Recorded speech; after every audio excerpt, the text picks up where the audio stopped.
Brideshead Revisited is a 1945 novel by the English author Evelyn Waugh. One often hears talk of the great American novel. One rarely, if ever, hears talk of the great English novel. Perhaps that's a good thing, but if any novel were to qualify as such, this would undoubtedly be it.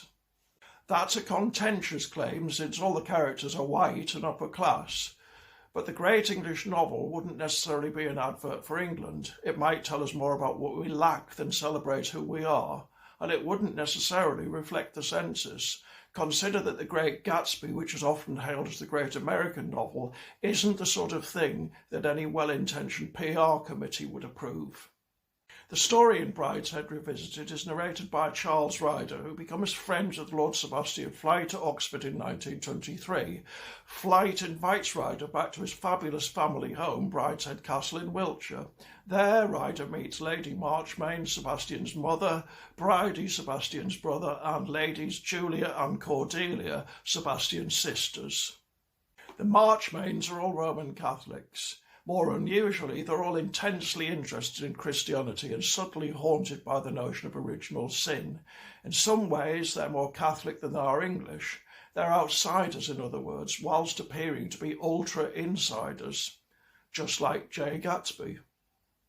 What makes the Marchmains so intriguing is that given their wealth and prestige, they ought to be fully in charge of their lives and happy, but they're not, and the reader isn't invited to rue that. It's as it should be. They're doomed, but their doom has been sealed by certain unalterable past events, specifically those theologians call the Fall. What makes Brideshead Revisited such a serious contender for the great English novel is that at bottom it's about how the past may be unendurably burdensome, how it may even be lethal, and how our highest ideals may yet turn out to be poisonous. England's history since the Norman conquest has been long and supposedly unbroken.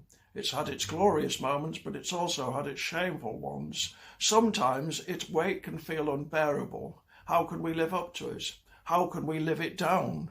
In terms of overall pluses and minuses, how can we even begin to evaluate it?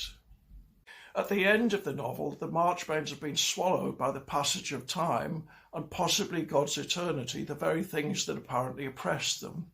We want to bring them back, to make their stories end differently, but we also want to follow them.